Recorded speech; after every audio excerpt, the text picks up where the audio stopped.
Hello to everyone who's joining us. I can see the waiting room is tipping into the main room. So it's lovely for you all to be here in this January webinar. I hope you all had a really lovely festive break. Um, the attendee list is tipping up and up and up, going really fast. So that's great. That's what we like to see. While you're waiting, it would be really great if you could find the chat and just let us know where you're joining us from today. We always like to know where we're all signing in from. And if you'd like to, please do share either a scale of 1 to 10 or an emoji that kind of represents your confidence level in applying emotional intelligence at work. It might be something that you're really confident in and you've done lots of training. It might be something you've not really heard much about and you're not really sure. And that will give us just a bit of a clue as to how you're all feeling today. So I can see in the waiting room, Leeds and Birmingham, Poland as well, Johannesburg, goodness me, Edinburgh. And thank you to the people who are starting to pop in confidence levels as well. There's a real mix as well, which is great. That's what we like. The counter is beginning to slow down, so we'll just give it another 30 seconds in case there's a few more people who want to join. And for anyone who is joining just now, everyone is having the opportunity in the chat to just post where they're based, because we're nosy, we love to know where you're from, and also a bit of a scale of 1 to 10, your confidence levels in applying emotional intelligence at work. So thank you very much. We've got lots of messages filling up the chat. Fantastic. Okay, so we're at a couple of minutes past, and I can see the counter slowing down a bit. So I think most people are here and in. So Tracy and I are going to make a start. So I'm just going to introduce myself. My name's Diane. I work as part of the Think Productive team, and I'm joined today by Tracy. Tracy works as part of our extended Think Productive team. Tracy, I'll just let you say a quick hello so you can come on camera. Hello, everybody. Excited to have so many people here on this lovely January afternoon. Perfect. So I just want to, as always, welcome you to our Taster webinar series. So the idea behind these webinars are to give you a really great taste into what we do, who we are, and also give you some really great bite-sized learning that you can take back to the office and share with your colleagues and implement in your everyday working life as well. And just a little bit of an introduction to Think Productive. I know lots of you have worked with us before. I can see lots of familiar faces in the chat, familiar names in the chat. But in case you've not worked with us before, so we are essentially the people behind making space for what matters, how to be a productivity ninja, but also applying our same productivity recipe into leadership training, into core skills. And that's why today we're looking at emotional intelligence. And we're really known for psychology before technology, but also walking the talk. So everything that you hear and see us do on these webinars and in our workshops, we implement as part of our Think Productive organisation, and we are all about real change on the day. So we want to give you things that you can take away and start using. All right, thank you Tracy, very over to you. All right, thank you, Dan. All right, so let's talk a little bit about what we're going to do today, and most importantly, what we're going to get out of the session today. So by the end of this session, you will have understood why emotional intelligence has a place at work. You'll have built an awareness of emotionally intelligent behaviors, reflected on your own level of emotional intelligence, and that of others, as well as leaving with some practical ideas on how to develop your emotional intelligence, how to improve your self-awareness, manage stress, and become a better listener. So this is a taster, as you can see, from our full 3-hour workshop, which is Understanding Emotional Intelligence. And the idea of this is to just give you a little slice of the workshop, but make sure you still go home with some really great takeaways. And so in order to do that, we've decided to focus on 2 main sections, which are defining emotional intelligence and understanding yourself. So let's kick off with defining emotional intelligence. And based on what I've seen in the chat when people came in, some people know of emotional intelligence, some people don't. And I think maybe people have some idea of what it is. So I'd love it if you went ahead and shared your definition or what you believe the definition of emotional intelligence is in the chat. So you can pop that into the chat now. No wrong answers.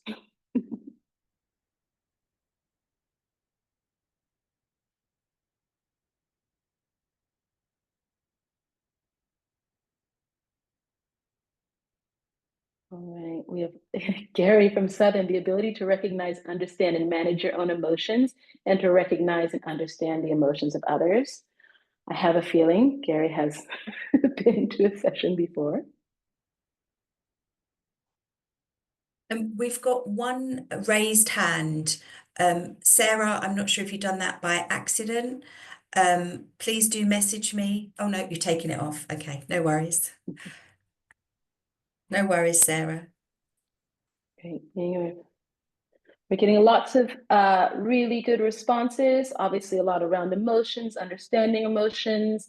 A lot of people mentioning self and others, control. I think, yeah, a lot of really great responses. And I'd have to say that it seems like in general, people have a really solid understanding.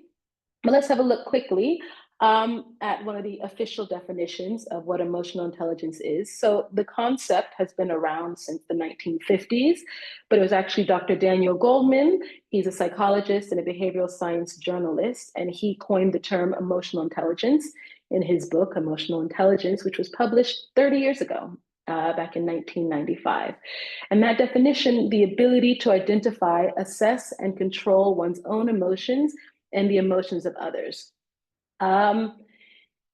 It's a good definition, but actually it hasn't aged that well in the past 30 years, because in a modern workplace, in a modern society, this idea of controlling other people's emotions is a bit icky, and it's not really what we want to be doing to create a nice and positive environment.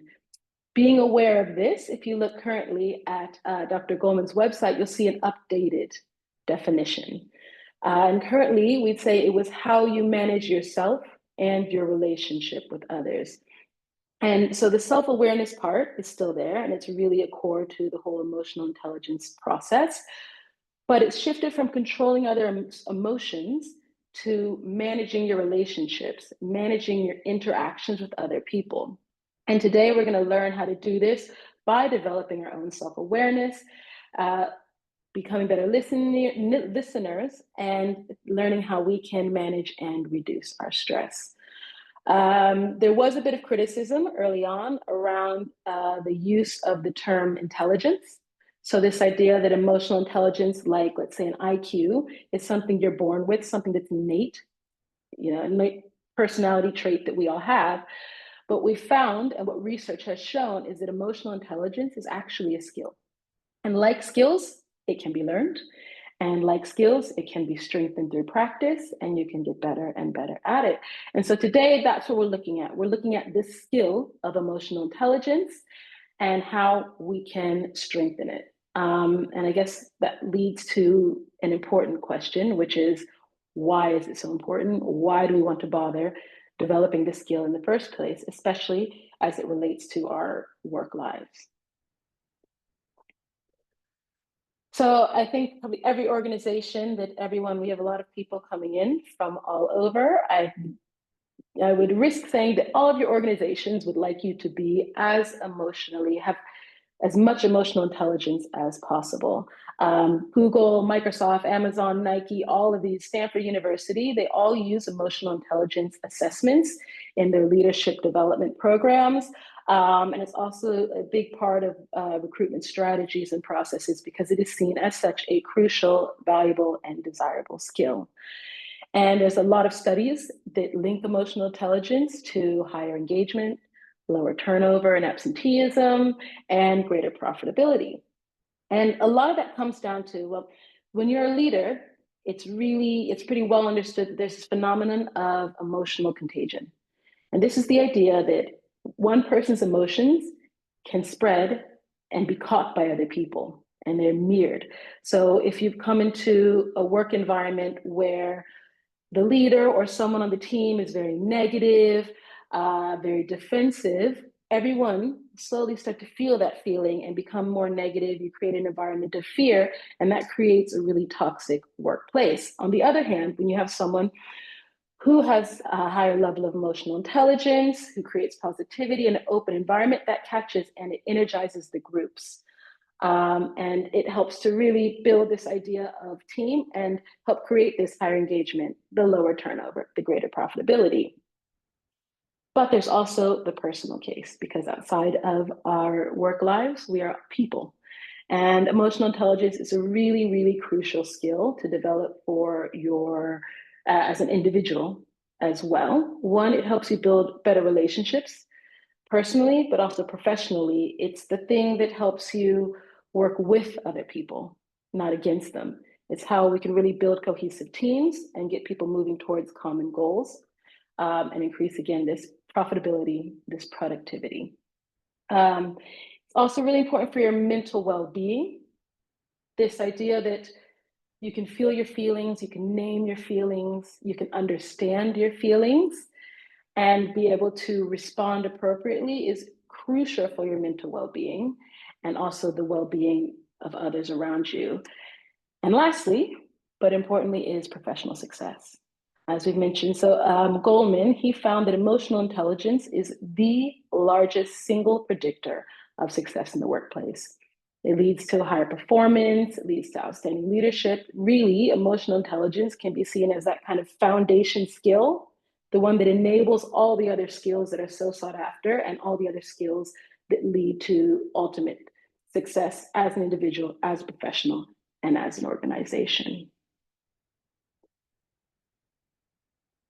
So we're here, 100 and something of us, and we've come from different places, different backgrounds. We all have different understandings, we have different experiences, and we have different appreciation of what emotional intelligence is.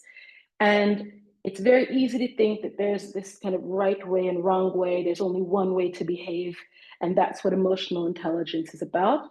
But actually, there's a really broad range of what's considered appropriate and acceptable, even within a business environment. And that idea of acceptable, it varies a lot from individual to individual, from company culture to company culture, but also from country to country and place to place. For example, there's an excellent book. It's written by Erin Meyer, and it's called The Culture Map. And it shows, for instance, that in the UK, there's a sense of lack of comfort around silence. So after 1 or 2 seconds, there's this need to jump in and fill the silence, to say something. Whereas in Japan, they're much more comfortable in the silence, and they can wait up to 10 seconds before they respond. And in Japan, it's seen as your way of showing that you're listening, that you've taken the time to process and reflect on what is said before responding. And it's not that one or the other is correct, it's just understanding that there are these differences in what is acceptable and what is appropriate. The quote is coming, I can see the big reveal. There is a big reveal. Because I want to say that when we're talking about these differences, it's not just difference in people, or sorry, difference in countries or difference in organizations. We're different people. And the way that this emotional intelligent behavior manifests can be slightly different. Harvard University has this definition of neurodivergence as people experience and interact with the world around them in many different ways. There's no one right way of thinking, learning, and behaving, and differences are not viewed as deficits. So it's important to keep in mind, and especially as we start looking at emotionally intelligent behaviors, that we look at this through a really inclusive lens, and we make sure that we're taking into consideration the different ways that people's minds work, the different ways that we behave, and also these different cultural nuances. All right. So speaking of emotionally intelligent behaviors, what would we say if you had to describe a typical emotional intelligent behavior, what would that be? And if you could drop that into the chat, list what you think might be some typical emotionally intelligent behaviors or general blanket phrase that defines what makes a behavior emotionally intelligent or not. Please take a minute and pop that into the chat. Listening, empathy, more listening,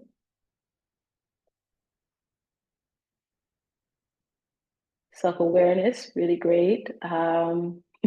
No flying off the handle with crazy drivers or with your colleagues, valid and very important. Not jumping to worst case scenarios, empathy, self-regulation, reacting, this is great.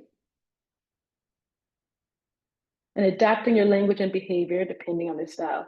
So there's quite a lot of good things happening in the chat, really interesting, checking in rather than relying on own assumptions and meanings. I will say that even though there was a lot of 6s and 5s in the rating on what we came in emotional intelligence, I'm getting really, really interesting and diverse responses. And some of the words I see coming up over and over again are empathy, listening, and this understanding that we need to moderate the way we behave versus based on other people's potential reactions. We've put together a list of some, this is not an exhaustive list, but a list of some emotionally intelligent behaviors. And if you have a look at them, a lot of them are things people mentioned: connecting with people, open to being flexible, taking on challenges. And you'll see that people and individuals with high emotional intelligence, they tend to have these habits and behaviors that contribute to their ability to not only control their own emotions, but to really recognize the emotions of others and to understand the way that their behaviors impact other people. I think that we can all say that we know that person or we work with that person, hopefully, that's just really in tuned to themselves. They feel really aware of your emotions. They're able to keep cool under pressure. They're able to take feedback really well and maintain positivity. And these would be people who have learned to develop high levels of emotional intelligence. And I think that once we become aware of which one of the things on this list and all the lists we came up to, what are our strengths in regards to emotional intelligence, it's really much easier to leverage those strengths and also understand where we may have weaknesses or areas for improvement. So now we've defined emotional intelligence and we've seen that it's got a wide definition and there's a large amount of behaviors that fall under this umbrella of emotional intelligence. Now it's time to have a look at how we can then understand ourselves within this context. And understanding self-awareness, I see as really the needed first step of developing emotional intelligence. And this is a great, great opportunity for growth. And one of those things that we have direct control and impact over. This idea that people who have high emotional intelligence are able to acknowledge their strengths and weaknesses and understand how their actions affect others is really important, because once we know where we are, we're able to best use it to be the most productive, be the most successful, and bring the most we can to business situations and to personal situations. This model is called the Johari window model. And we're just going to take a quick look at it because it's a great way of assessing and improving self-awareness. And it's a model that's really helpful when it comes to developing teams and managing interpersonal dynamics. So in the Johari window, you can see we have at the top, known to self, unknown to self, and then along the side, you have known to others and unknown to others. So in this top left section, known to self and known to others, this is kind of what you could call the sweet spot, the open area. And this is the area where relationships really thrive and come together. One great example of this is, for instance, when it's late at night, I'm really tired and I'm really overwhelmed. And my husband knows that that is not a good time to ask me questions, to start discussing important things, to ask me to make decisions, because I realize that I'm not in the best mood, don't have the most patience, and he realizes that as well. Inversely, he's not a morning person, and I also know that that is not the time to approach him with a lot of questions and decision making. Yes, I'm sure a lot of people can relate. And so having this understanding that I know this and he knows this, it allows us to manage our relationship and make sure that we are interacting in a way that creates the best possible outcome. I'm asking him things when he's in a moment to receive it. He's asking me things when I'm in the moment to give the best response. That's the open area. That's the sweet spot. Moving over to the right, you have what is unknown to self and known to others. This is your blind spot. We all have blind spots, and it's easy to think that maybe people who have higher emotional intelligence have no blind spots, but that's actually not what defines whether someone has emotional intelligent behavior or not. It's how we react when that blind spot is brought to our attention. So you think that you're doing really great in work and you've really done an amazing job on this project. And then you get some constructive criticism, some feedback, maybe from your manager or someone else that says, actually, this could have been improved. You could do a little better here. And you're thinking, but I didn't even realize that. I thought I did this amazing job. That's your blind spot. When you have high emotional intelligence, you're able to take that on board and say, okay, I didn't realize that I had these areas for improvement, but I do now, and I will work on them. That's when you move the blind spot into the open area. The other option for that on the inverse is someone brings your blind spot to your attention and you become defensive. You say, no, that's not an issue. And then what happens is it remains a blind spot forever. There's no chance to improve it. There's no chance to move it into that open area, and it has negative implications. The other two areas, hidden areas, is one I want to talk about because it's okay to have some things hidden, things that you know that you don't share, especially in different contexts and work environments. But it's important to think, especially for people in leadership roles, are we having hidden areas that could actually bring value if we move them into an open area? A study by Forbes showed that leaders who share personal information and negative things, even from the personal life, are seen as more vulnerable, more trustworthy, and more human. So it's actually doesn't work against them. It creates more trust and respect from their colleagues, coworkers, and their team. So it's important to think about how can we move things from hidden area to open area, and how can we take these blind spots and move them to the open area. There's also the unknown. What we don't know, we don't know. But what I'd say about that is it's really about what we do when the unknown comes to light. And again, taking these things on board, dealing with feedback. I think we can all take a little moment to reflect on how we respond to feedback in our professional lives.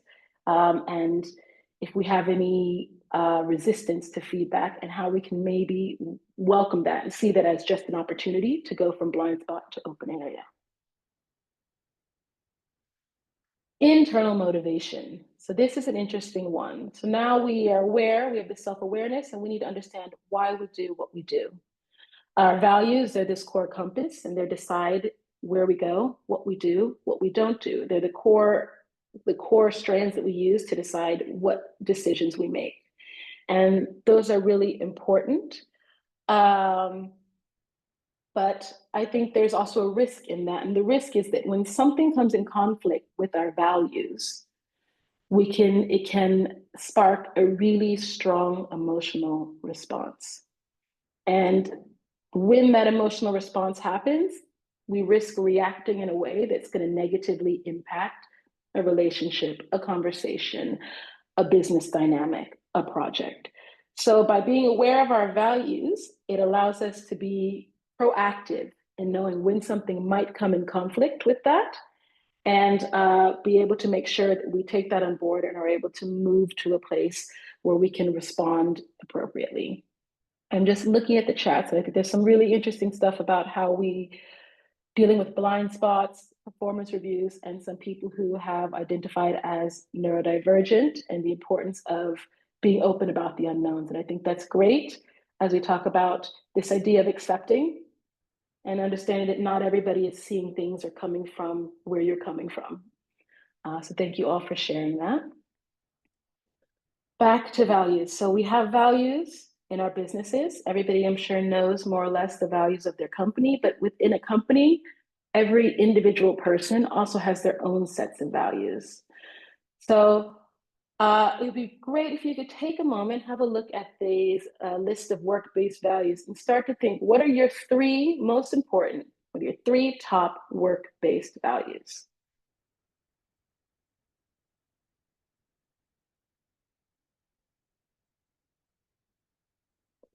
And as you're thinking about your three top work-based values, have a little think about what happens. How do you react when one of those values are not upheld?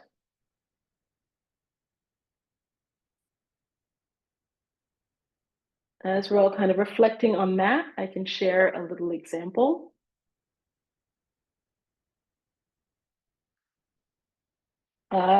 Let's say that one of my core values is collaboration, and it is. I'm a teamwork kind of woman, and I enjoy working in a team.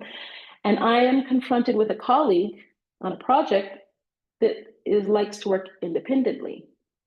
And so if I understand that my value of collaboration is not being met or to me respected, that can cause conflict. But if I can sit and acknowledge that, okay, this is my core value is collaboration, but it seems to me that the core value of the other person is independence, then I see things differently. Okay, this is just my core value, this is their core value. How can we come together, work together in a way that respects both of our core values and helps us best achieve our end goals? And I think as we can see, even what's going on in the chat, that there's such a wide spectrum of core values. I don't know who everyone is, but I'm sure people who know each other, people who have worked together, are probably seeing some different core values. I see Lee, who works at Think Productive, integrity, precision, and kindness. Kindness for the win. So yeah, we can see that of this list, this is again is not an exhaustive list. Everybody has different values, and understanding what your values are and understanding how you react when those values are, when something is in conflict with those values, is extremely important to how you manage your relationship with others.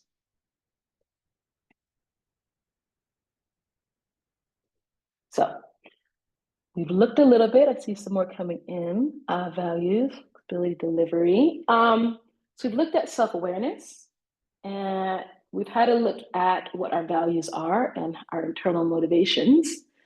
So what happens when we are aware of our emotions, but one of our values is not met, and it sets off an extreme emotion? This is where self-regulation comes in.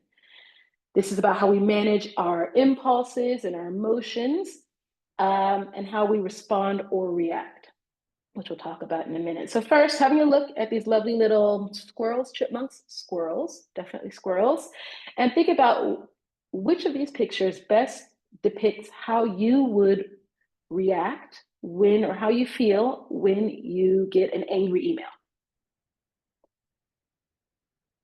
Are you number 3, kind of shouting, angry?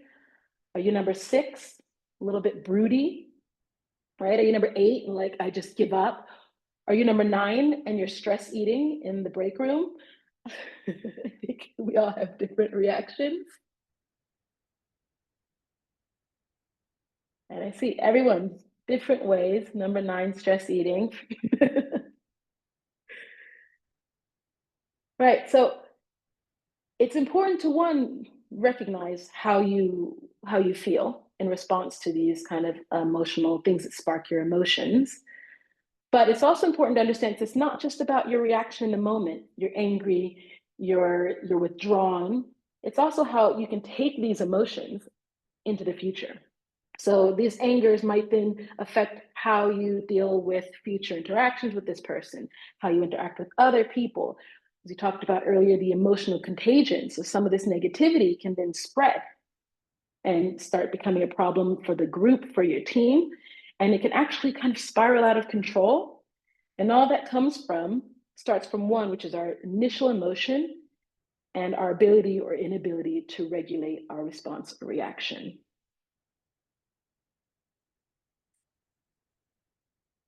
So here's our happy little squirrel again. Responding versus reacting. So I've used these terms a lot, and they may sound like they're interchangeable, but they're actually not. And what is the difference between responding and reacting?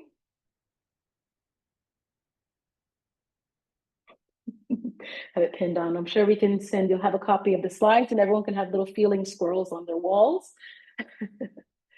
React is emotional. Very good.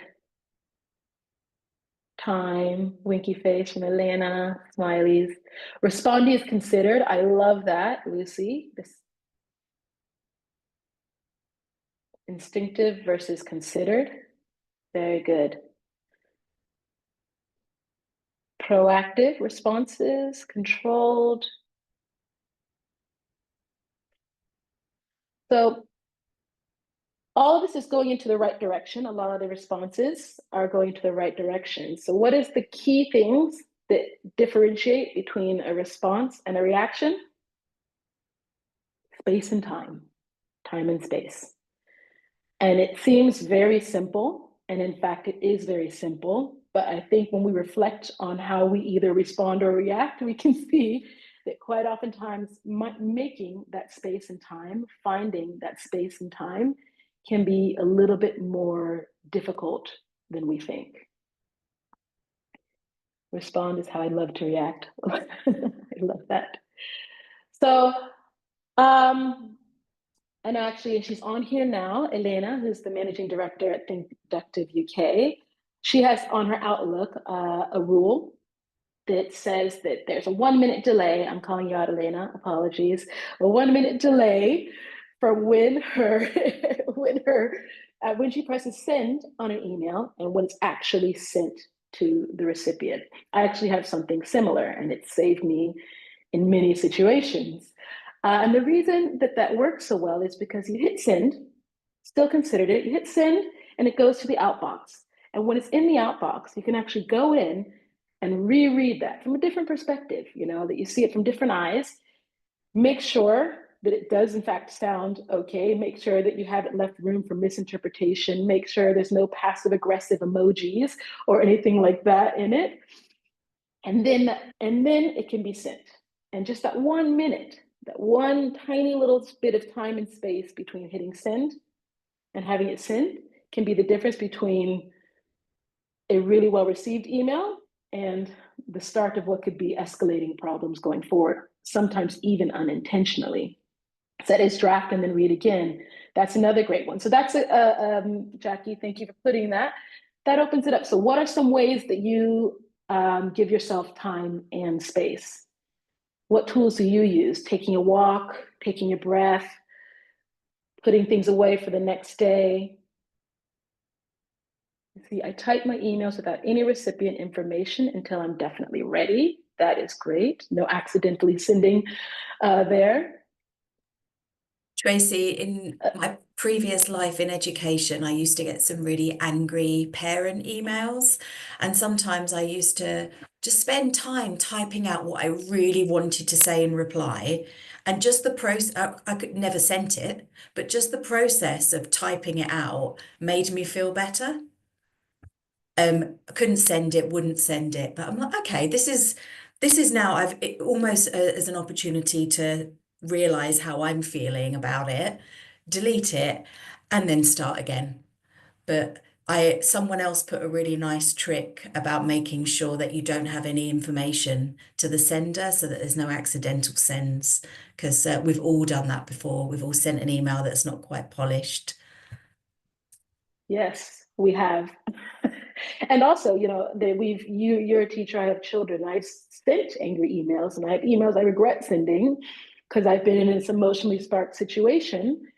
And you're thinking, oh my goodness. And, they're trying to send in apologies. And I love what you said about getting it out there, sending the email that you want to send, and then deleting it.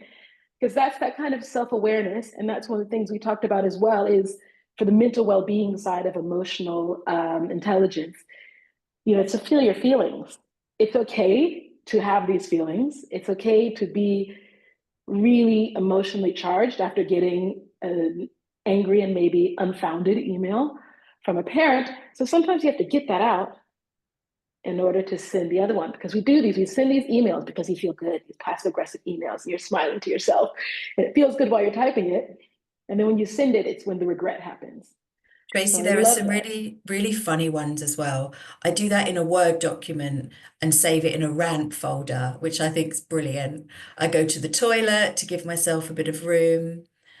Um, I use a supportive tool called Goblin, which helps to mirror back the emotions to me when I send emails or messages. I hadn't heard of that before. I haven't either, and it's now going on my apps to look at list for 2025. Yeah, lots of really fun tips. It is. We have to make sure we save the chat. Everyone can write these all down for our own personal use. Um, it can be useful to remember that anything written in the public sector can be called up under freedom of information. Thank you, Lale, for the goblin.tools link. Um, so yes, it is important. And as Becky pointed out, what we say, especially what you say always, you can't take back words. You also can't take back emails. So it is important to make sure to give yourself this bit of time and space to make sure that you are responding in a way that is fruitful and productive and appropriate, and not reacting in a way that might feel even good in the second, but will likely into negative consequences down the line. I'd like to help and offer a couple of tools, and these tools come predominantly from a woman named Sally Ann Airy, and she's written a book called Mindful Command, which is fantastic. And as the name implies, it's all about how we can really work on this mindfulness and self-regulation. And one of the things she mentioned is the pause tool. And the pause tool is, I think, it's the first tool you should go to. And I think it really is kind of at the heart of all of the other things that we've discussed, and a lot of what everyone's doing anyways. Step one, the pause. Comes in many forms, even many apps, it appears, but it's taking that second to stop. After that, you focus. And this is focusing, they say, between the heart and the stomach, but basically it's this area here, the diaphragm.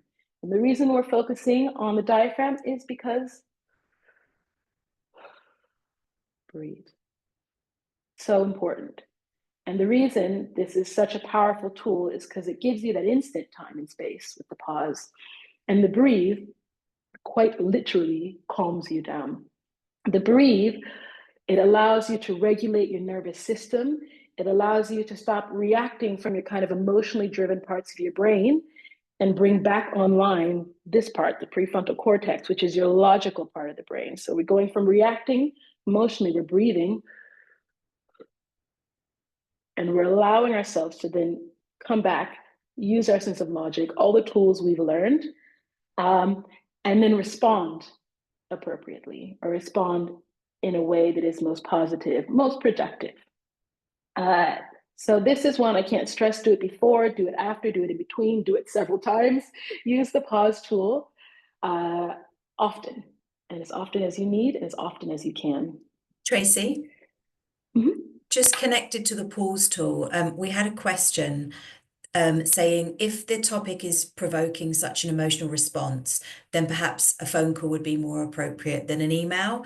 And I just thought that might be something that while you're pausing, you can take the time to think about, actually, should I pick up the phone instead? Exactly that. And that can go both ways. And that is a very personal decision, because some people like the email itself allows for more of a pause, and it allows for more consideration, and allows for one to process. Other people feel like there's more that can be lost in translation with an email. But that's exactly it. And I think The solution varies depending on the situation. The solution, the correct response varies on the person. It varies on the situation. And just as you said, Dan, it's giving yourself that minute, using the pause tool to reflect and be able to think, what is it? Is this an email? Is this a meeting? Is this a phone call? Is this I need to get off this completely and revisit this next week? So it just allows you time to figure out what the proper response is. And yes, waiting. Sometimes that pause, Elena says, wait till you have the conversation when you're both feeling calmer. And that's it. Sometimes that pause needs to be extended. Sometimes you need more time and space to be able to really calm down enough to respond and not react. Another tool is focusing on the other person. And especially when things get difficult, you can be thinking, what did I do wrong? What have I done? Really, you're maybe too much in your own kind of internal analyzation, and that can be counterproductive. So shifting your focus to the other person, and this isn't to say to blame, say, oh, it's their fault. Well, actually, they did this. But it's more about you've understood yourself, you've understood what you've done and how you feel. But these things, there are two people involved in these conversations, two people involved or in the interaction. And so it's that moment to sit and say, what behaviors has the other person displayed? Right? Not judgment, not they're being good, they're being bad, they're being mean, but what actual behaviors have they displayed? And a curiosity, why? And let's acknowledge it, okay, what might this person be feeling? And giving yourself that distance, giving a little bit more of an objectivity to the situation is also a really powerful tool in diffusing difficult conversations or very emotionally charged interactions. So to kind of bring this together, there's a really interesting pyramid. And this is the balanced awareness pyramid. And it seems like a lot, but it's actually very intuitive once you start using it. Putting yourself in someone else's shoes. Yes, yes, yes to all of this. And thank you for sharing a link to Johari window model. So the balanced awareness triangle. We've paused and we start with self. We always got to start with self. My emotions, what am I feeling? Why am I feeling? And how so far have I responded or reacted, right? So this is what am I feeling? Why am I feeling that? Others, what have they done? What might they be feeling? And why? And once you balance yourself, there's also the context. And the context, I think, is really, really important because sometimes when we're all caught up in the moment, we completely lose track of the context. Why are we in this conversation? There was actually a reason we came here. We just wanted to set a new time for the meeting, but I got upset and they got upset, and we've completely lost the context of where we are, what is appropriate within this context, and what exactly were we trying to achieve. And by being able to balance the context, your own emotions and responses, and understanding the emotions and responses and behaviors of others, you get this nice balanced way to come to what is the best way to respond to a situation and the best way to overcome conflicts and move forward in a productive manner. And so those are 3 tools. We've had lots of other ones that I found really helpful and interesting, and I can't wait to go back through the webinar chat. And these are a few tools. This is a bit of a taster, and it can seem like it's a lot, but actually as part of the full 3-hour workshop, we go into defining EI, understanding yourself, but it also moves over into understanding others and really taking all of this and how it applies into your relationship with others. And then most importantly, make it stick. Easy to say these things, it's easy to see these things, but how can we make sure that we start to really embody these practices and make sure that we are behaving in emotionally intelligent ways going forward? So if you'd like to learn more about that, I'll pass it over to Dan to tell you a bit more about the full workshop. Oh, you're muted. Perfect. Thank you so much, Tracy. So much engagement in the chat. So I think people are really hungry for more. So as Tracy mentioned, we offer this as a full 3-hour workshop. It's coming up on the next slide. And in that workshop, we can train up to 20 of your leaders or your aspiring leaders, and really help them get to grips with this such important issue. So if you'd like to book in a chat about how we can help your teams, I've put my calendar link in the chat as well. And you can just book in a conversation with me.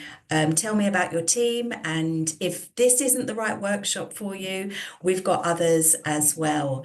That can be a great fit. Also, just before we go, just wanted to use this opportunity. Lots of you already book on our public workshops. These are ticketed workshops where you can book one or more if you want to sign up a few people from your organization. We've got a few great ones coming up. We've got Microsoft coming up, and then a little bit after that, we've got Thriving Teams in Tricky Times, which is one of our newer workshops as well. So at Think Productive, we always pride ourselves on finishing on time. It's a really big thing for us, and it's 2:45. So thank you so much for joining us on our taster. And if you're watching the recording, thank you so much for getting this far.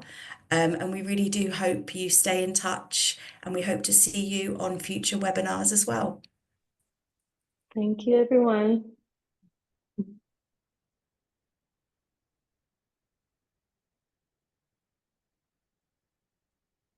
Susan, I can see you've raised a hand. I'm just checking. Let me pull you. Oh, no, it's gone down. I was going to take you off mute in case you had a question.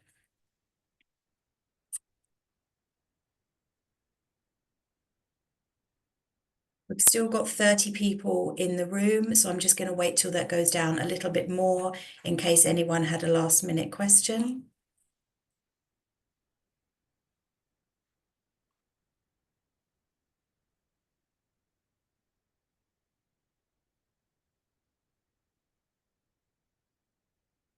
That's perfect. I'm going to close the meeting now.